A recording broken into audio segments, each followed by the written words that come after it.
All right, you are about to be fitted for your first pair of pointe shoes. So I'm gonna give you a little bit of pointe shoe education so you know what it is we're looking for, how to tell if something fits or not, so you are ready to go for your first pair. My goal is education, so you understand the process, what the teacher or the pointe shoe fitter is looking for when they're trying to fit you for the perfect pair of shoes. And then, so in future pairs of shoes, once you've gotten a little bit of pointe experience, you can go in and you can fit yourself and you can find a good fit for you because you know what you're looking for. So pointe shoes, like any other shoe, is going to have a length and also have a width, how wide it is. Now, this is really important. They come in different lengths and different widths because you want to have the perfect fit. You want it to fit really, really tightly without scrunching your toes. The reason you want it to fit, we say like a glove with no wiggle room in there, is when your foot is inside the pointe shoe, when you go up on pointe, if there's extra space, your foot will shove forward into the shoe, and when you come down, it'll slide back, and your foot will go forward and back and forward and back, and as you can imagine, shifting your foot around in that shoe a lot every time you go up and down will cause a lot of blisters. Also, if the shoe is too big, it kind of move around on your foot, which is not very stable when you're trying to stand and balance and dance up on your toes. So the goal is to find the best fitting shoe for your foot, first in the length and then the width, so it fits like a glove. You don't want it so tight that your toes are scrunched, but you don't want it loose where there's room where you can kind of wiggle it around. So the very first thing I like to do when somebody's getting their first pair of shoes is to just find as many different brands and styles of shoes you can find that's the right length and width. Make sure they fit you, not too big, not too small. A good way to figure that out is to think, are my toes touching the edge? Now, it's a very odd feeling, and often when it's your first pair of shoes, when you feel your toes touching the edge, you'll pull them back so they'll be a little bit scrunched because it's an odd feeling to have your toes be touching the edge of a shoe. However, you want your toes to be touching the edge of the shoe. You just don't want them squished into the edge of the shoe or that they're touching and scrunched up so tight. So it takes a little bit of practice wearing the shoes, thinking, are my toes flat? Am I pulling them back so they're scrunched but not touching the edge? Because ideally you want your toes flat, but touching that you can feel the edge of the shoe, but they're not scrunched up in any way. That's how tight you want them. Now, the same way that maybe a pair of jeans, there's so many different brands, so many different styles. You could be a size 2 in one pair, you can be a size 4 in another, you can be a size 8 in another pair, or then somebody says they're a small jeans versus a medium jeans, they'll call them different things. There's different lengths of the legs. You can get a 4 regular, a 6 long, or there's so many different things. Same with pointe shoes. So there's lots of different makes and lots of different brands. And everyone is going to have kind of unique sizing. It does not match street shoe sizing. They may not match. You might be a 6 in one pair of pointe shoes and a 7 in another pair of pointe shoes. So they all kind of have their own system. So you really just have to try. You try on a whole bunch of different brands, a whole bunch of different shoes, and find some different options that fit you in the length and the width. At that point, we're going to start stepping up onto the shoe and seeing what happens next. Now, there's a whole bunch of different features in a pointe shoe besides the width and the length of the shoe fitting you.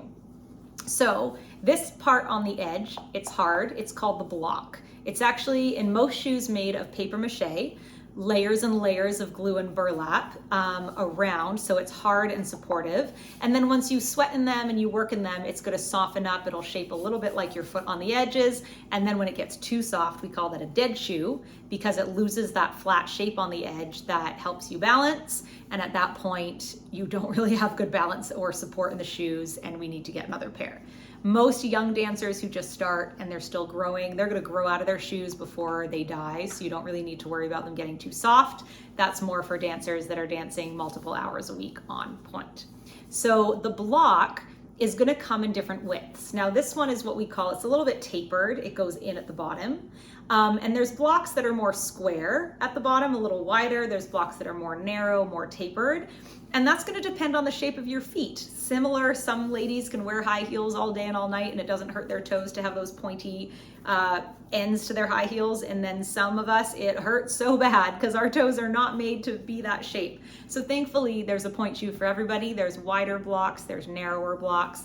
Some of them have a higher profile, some of them have a lower profile, kind of depending on the shape of your toes. So all those things can take into consideration for that perfect fit for you. Another part is we call the front part that your toes will be behind there. This is called the vamp. So the vamp of the shoe, some makes and models will have longer vamps and some will have a bit shorter vamps. Now this comes into play with your toes. So let's say you've got really long toes, but if you're in a shoe with a short vamp, so kind of the cracks of your toes are sticking up out of the shoe, that's not gonna be very supportive, right? So your toes bend and you might come out and kind of spill up out of that shoe. That's not gonna give you the support you need. So if you have long toes, you may need a longer vamp to kind of support that part of your foot when you're pointing it. However, if you have short toes and you get in a shoe with a long vamp, the vamp is gonna come kind of up into your arch, which might restrict your ability to actually arch and point your foot, making it hard to get up on the block of that shoe. So if you've got shorter toes, you're gonna find when you start stepping up onto shoes, the ones with the shorter vamps are gonna work better for you. All right, the next thing we look at is the shank. So here's the sole of the shoe, but inside, if we're gonna turn this inside out, I'm not gonna rip the shoe apart because it belongs to someone who needs it. But if you were to rip off the lining, this is very hard. Often they're so hard you can barely bend them with your hands, which you might think is funny that you can't. I'm not going to try too hard because I don't want to break her shoe, but it's really hard to bend because you see those dancers with their feet pointing their feet in their shoes, which that just goes to tell you how strong a dancer's feet is when they're dancing on pointe or who have trained to dance on pointe.